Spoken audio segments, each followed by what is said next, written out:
But we in the NDC are committed to doing so. President Mahama has said it time and again. If it lands on his desk today, he will sign it today. That is where we are. The president, any NDC for my St. George, no. I mean, fan chamuda. Mugwa Branton any masse. Passion. Any akukudua Branton di jina yes way ya dia. Me din wo home. Na wo na wo kasa bag yade. Ene mo hwe post ahodo St. George oye na odi chire nsemu. And the man for say you go explain tire. Another waste of time. You know, the NPP, they specialize in wasting the time of everybody. Carlos, when you woke up this morning, is the first thing that mattered to you LGBT? Was it not about how you are going to live your life today, how you are going to find food to eat, how you will come to work, how to earn a salary, and how to make sure that ends meet? When you come to Ghana today and you list the issues that affect people, is that bill a number one priority of every Ghanaian? It is not.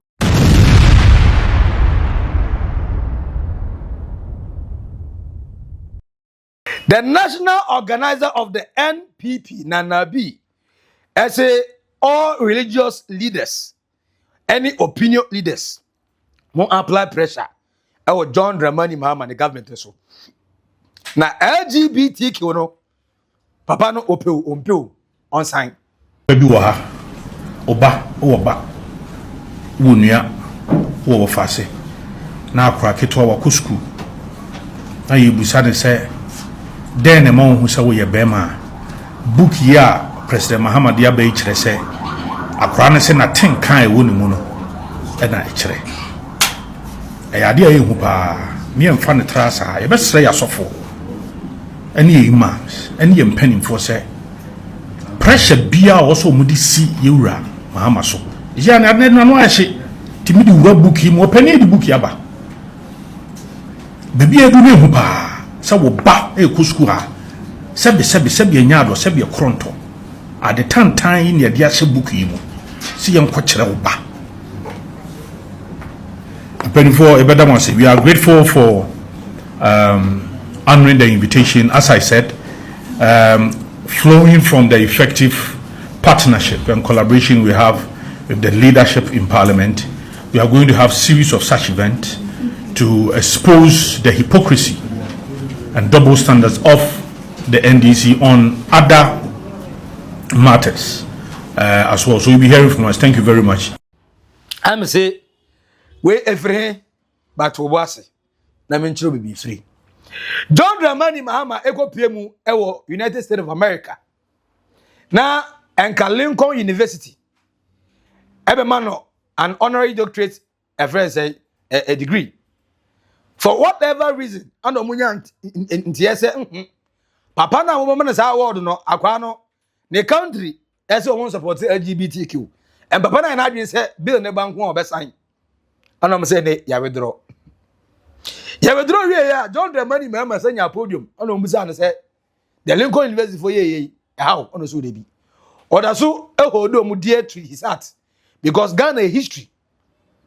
Any Lincoln University yetimi enseparate because the first president Edema Ghana Dr. Osajefo Kwame Nkrumah papa no school ha anoko school Lincoln University for NTT no enti eno muni asem then ogoye interview bio ana ebusa na say yate say LGBTQ issue our country koso gidigidi ebinum pese omo pass bill na ebeye law na say obi LGBTQ trumu ya any supi a wait match omo e de atum ano say Ghana yen say US ase yen say UK na Germany ase ye sovereign country ye de ho ye independence since 1957 and say ye de ho de ye 1992 constitution our parliamentarians and lawmakers so mu de say trumu any supi yempe a any yempe say Ghana for population no do na gas yempe any omo de banko ade a have no option than to sign na eno ana akire osako ya interview no musa say supi ni trumu yi obesa ana wo say na den kra na bema ne bema koda ne oba koda mu ha sa me ko we oba o dem a me meka ene obonten enti wo na say ko wo de wahu ma to fefe kroa te se ko se butia na se ompe no for wo de wanu pa twem ane de wo se ompe now they also ni be ma ne ba ko da wa se me hwe oba no pa ofi oba no a ura nyankopon munim de momese mo se be ma na me fe na no na be ma to kasi sei de ngwa ne wom na oba ese me de mempe menyanko mempe be ma ba menyanko ba na mepe na menyanko ba na ope no so o wi na ba ko atese be ma na ba ko atese ba ana Mahama say there were a lot of issues Ghana pressing issues LGBTQ for now any pressing issue me say papa we go do US no adan o ma bia sika bi so a kire na say o ma ka kire o say we say ade alone because I remember very well say Afenyo Markets about this bill issue here no can Parliament say when we were telling the NDCs say NDC foi sa bill no say nanado sciences here ya Ghana economy say yesu ye bubusu anse ya survive ye ko bubusu na mo fa maye enti mo nya abotre say ye free economy is a situation we are and of course ye betimi assign na ye me say Sana African countries do na intimi sign law we no no go fi o me pa atwa mam gakra go didiro eno ntia na intimi nya yo na ze enye penny e pe o na ye parliament days obi anim so mo we guess na ani there's no reason come pa omunya ya come pass na memra but the fear of not getting loans hey busiabo e bi di edurimi na anu na bi ese o ka kire asofo imam for opinion leaders civil society groups was it what you were there mon kan che John Dramani Mahama say a priority yeah anam say go free sofu bi ho malam bi ho ana mo ka sa asemi anka pa mepe but nana bi a national organizer for NPP wa ye sign bill no ediko to o president enim o party president to on sign keke on for the signature that say keke na nyamra no was ada de go to you know the one ya come Parliament say hey mama say na mama no manti afa de yen kwoti ani a Richard the last guy our city FM I da go pay more court na president say oh asem no court ndi ye sign me sign enye yi am say chairman kanokre sign na on be sign but actually Afenyo Market can say alone you know am say afa you are not talking na say ebusuanti na ya yes IMF dey ni ngwa na ba se meba enti ye betra ye mamu ama brofo go so control your life sir ye Ghana fo bianim say mema no pema no ade no ye de there's no way omo ye no omo nu 3% o enti omo na be decide ama ye ya kani na Ghana ni ne yire baako ne mpranom says Zade po bi na no be makwakwada and dem ye no say the more and more ye allow na ye hu no na people be thinking say normal there's nothing we are gay nia we normal we are lesbian nia we normal in gay for no baako ese oye no say oba mata na wo so mbese be wo ni ba beda ade na wo botre say oye ba ase no de ba da be ma wada wo ye ba kono be ma enwo sa be wo si de bi me de me pe me nyanko ba ase na fe hoso ba ko dan no be ma na ba ko na say umpa then why do you now pretend say oye nipa na aso umpa ani aso so na bi diri ne ana ene as ye be sign as ye sign as ye be sign as ye sign but NDC parliamentarians more opposition say them 5 years I'm George mo fighting my bill ne buy no incumbent afekura dey for MPP before na ka 86 pe mo person mo decide make mo decide if we don't see this bill at the end of the year you will tell us why in opposition na mo mpe na incumbent afi de mo ntimi sign say ebusu bona anti na mo so yes mo kan kire ya ntimi ma prof nanu ya Senegal same sex, jail, say 10 years or so. Uganda, same sex, jail. Nigeria, IAB, I don't know, yentimi. They have been Nigeria, and be on earth in Ghana, say homosexualism is allowed, LGBTQ allowed, oh Ghana. Meanwhile, I allow you. But because of the discussion, one bill, you had the 3 years, 4 years, Egusukan was. Yeah, Obia so okay, Bema Bia so okay, Oba Bia so boy, Papa Bia o yere, Mami Bia o kunu, now still, yentimi sang gay, any lesbian follow, and Kase, Omoya, yen jelly omo. And then, and now, even in our textbooks, na cha see wurum na achiri mane de ebe tan sei ebe sengege na Alexander Akwasi Acquah as President Mahama cannot determine our priority because over 90% of Ghanaians say they want the anti-LGBTQ bill. Of course, majority of Ghanaians yempe me hwe movie na se bi wo ma ya me tan no. But na movie ni ready some skippy. Utimi hwe nice movie. Say ni na so mu use Hollywood for ya o. Entokwa wo movie po na gay for na lesbian for. Dey na gay for ni lesbian for ni wo movie. Every single movie now you watch gay for lesbian for. And na poti ya duna na shockingly companies I can say we are no. So kasa tia LGBTQ.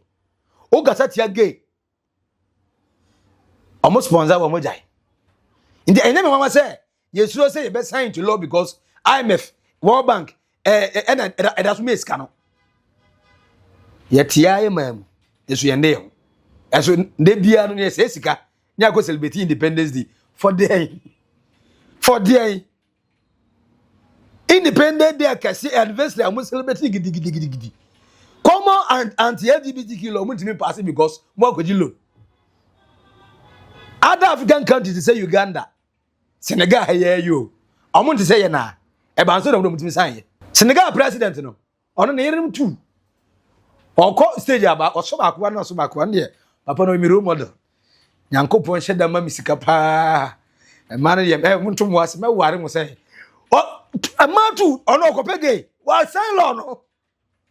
Hey, go slow. Now, Felix Kwakye Ofosu assure Ghanaians say President Mahama will sign LGBTQ plus bill the moment it is passed and brought to his desk. That bill is, I'm a member of Parliament, so I know that the executive cannot tell Parliament what timelines to use. It doesn't happen. Our constitution bars that from happening. Okay. So one of the things at committee level, Parliament will work on it. There are many bills that are pending in Parliament that I speak to you.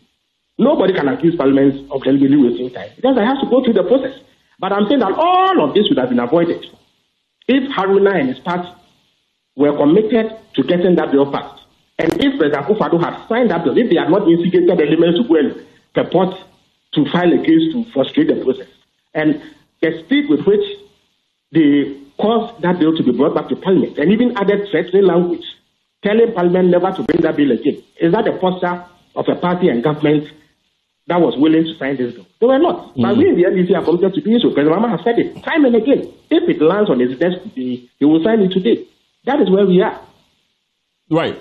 Well, there are several accusations, as I mentioned earlier. One of them is from the minority saying that President John Mahama recently did mention that LGBTQ activities are not major issues on the table. They are more bread and butter issues that are supposed to be dealt with. They say that is hypocrisy on the part of the NDC, which campaigned against the NPP of failing to sign this. And now you're in government saying that this is not a major issue on Carlos, the table. Another waste of time. You know, the NPP, they specialize in wasting the time of everybody. Carlos, when you woke up this morning, is the first thing that mattered to you LGBT? Was it not about how you are going to live your life today, how you are going to find food to eat, how you will come to work, how to earn a salary, and how to make sure that ends meet? When you come to Ghana today and you list the issues that affect people, is that bill a number one priority of every Ghanaian? It is not. It has not. That it is not something that would adjust when the time comes. That is what the president said. The president spoke with pointers. And Carlos, you have the tape of the president when he went to Philadelphia. Indeed, that is the place where he made that statement. In his interactions with the CSOs, he only referenced that statement he had made. That the West and other partners continue to have pressure for this to be done. And he says that as a country, the things that matter the most are the issues that affect the well-being of the Ghanaians. And how does the president saying this mean that LGBTQ is not important? Which president swears an oath to become president, and the thing that matters to him the most is LGBT? Is it not about the welfare of ordinary people? How to make sure that education is properly financed? How to make sure that health is properly financed? How to deliver good roads?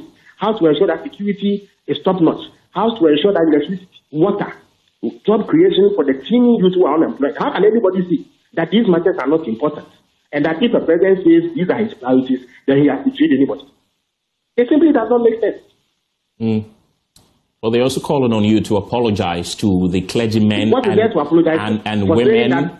So, Carlos, you are telling me that all the people who are watching you today, the thing that matters to them the most is LGBTQ and not their welfare. Is that what the NPP is pushing? So the president should go and apologize for making the welfare of Ghanaians his priority. Is that what they are calling for? Where is the logic in this? Why did the NPP waste our time in the manner that they do? Right. The president should apologize for saying that making sure that the youth of Ghana have jobs is a priority. He should apologize for saying that. Is that what the NPP is calling for? And they hold a whole press and put it out. Indeed, if it was a priority for them, why did they not sign it when they were in power? CSOs no nkomodie mu no nwanwa say president enya kukudu ejina ho ka che CSOs ne galafo nyina say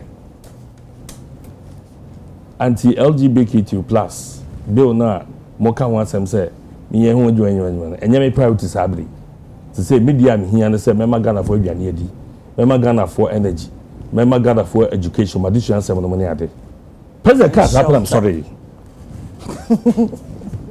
I'm sorry. No, the president. Now what's here? I'm sorry. Now what's here? No,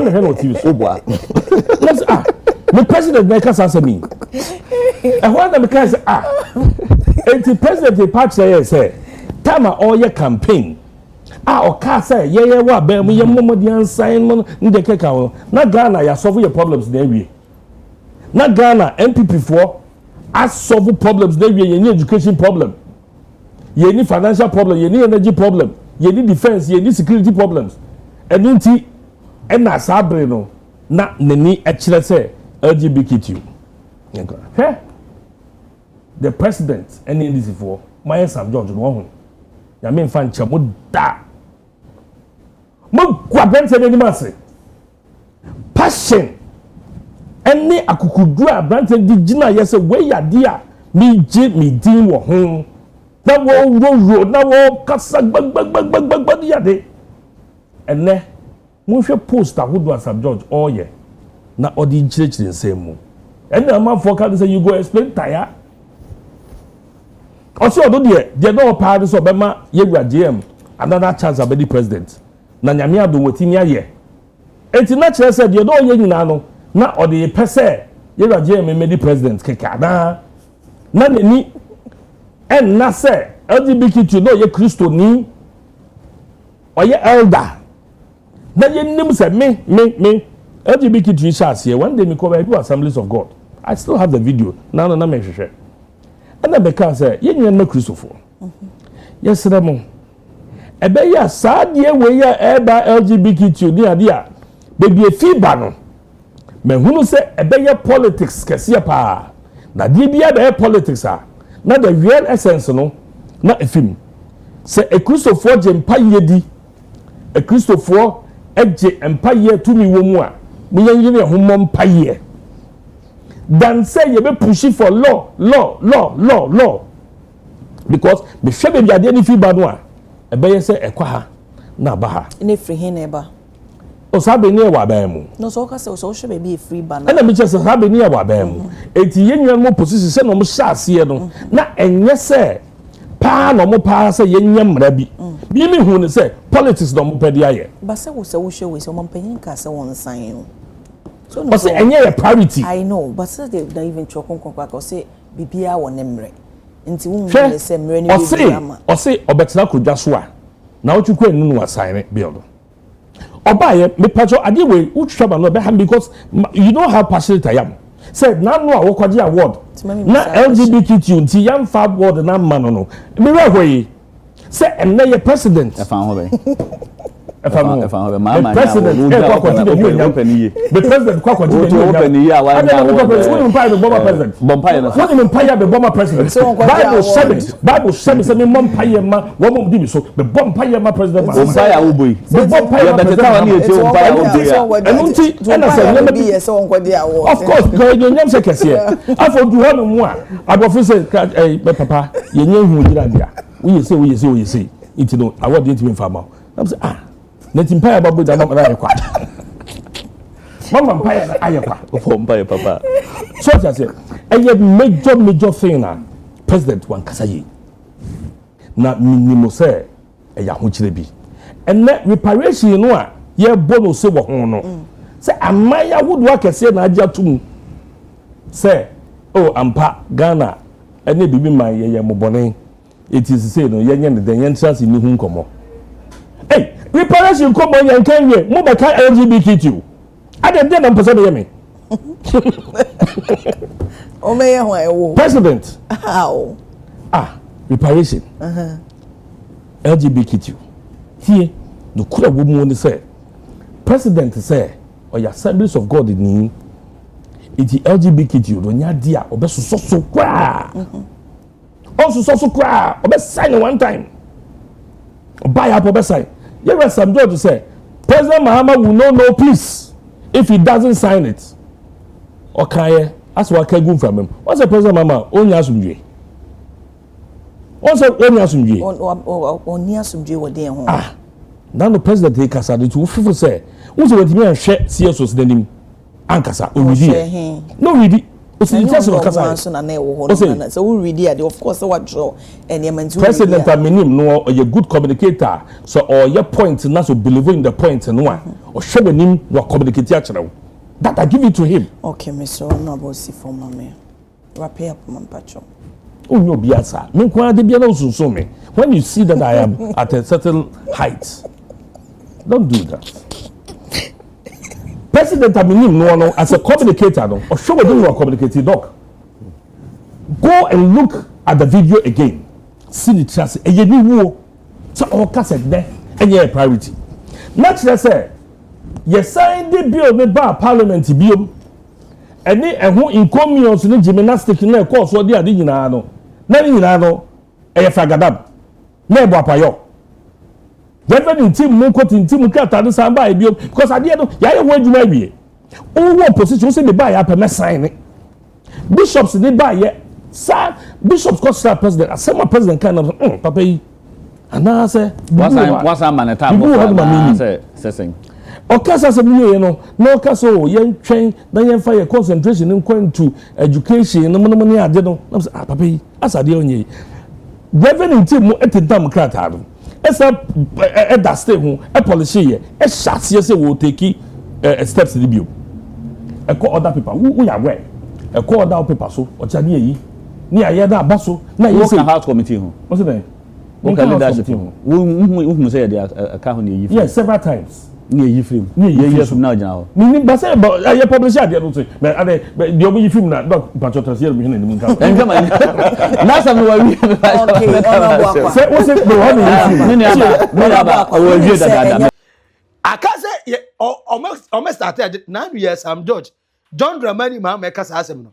how da no sama na beti o say say President Mahama ka we dia a refreshing and the end chekra no o ma start here o say another am say na bill no mo de ba agoma na nado say wan say anya no na mo say hweso na ma prepare the say no na mo say dia ba ade na mo changes o ade say de mo de koma na nado no na eno anu na o san be ye mra na eno anu so de ye be dia ade na de mo de koma Mahama no mo say go prepare for fro ana mo koma more punishment aka ho okay say eba ye be hu amaso ye be hu but according to the government spokesperson say eba John Dramani Mahama ebe sign NPP demanded pastors and Imams any civil society organization say omofa more pressure into John Dramani Mahama so any the NDC na LGBTQ no anti-LGBTQ law no emra. Now the question is say parliament to minority for right and then omo dimi fa bill ban because NDC at minority and the bill koy and this NDC for no ebogo so la mo famra some of the ban o man san a some of the doors nti ni ehun say yes there's so many enemy but na be national organizer ebia ni represent the party from so parliament to be what the bill ne baba bia e beka wasem nti MPP adena we musa bese moje we su fans ha we su a makwa ho press conference we su bese moje ho fans ba ne kure Mr. President yesi lesbobo ni yempe why e be kure na nka mo pass law na mo fa shem say ma legalize polygamy e free nere kro Ghana ni bia betima ware dodo cause o the ratio e man me man na enyo nice one ma ye twempe na wonchen ana mu ana bu afi ya anya ne sa man bebre ayasko mede omo ama anumkom so ade omo na ye behwe we ni na man ne ma sa akotwempe na mema ne mema akotwempe na ma mu aburu eso wo be ma so sa akotwe ne be ma akotwempe na get for no ye fa de na enyom lesbian for never de na enyom MPP for demand ne say asofo eso enkabi Dean, Anna Obeka, John Dramani Mahama can say any priority. Do you think a priority? And that's a priority. And no, because say, on the young person make LGBTQ as and then Macan. So what? We okay? Hey, let me tell you, my padian rough. There's no way I can give you Matthias. For comments, comments section as subscribe, like it. Na shema unya, any every. It didn't know ever could be Maxi, billion. I will naked truth. Old Boga Prez, Macron. Bye bye.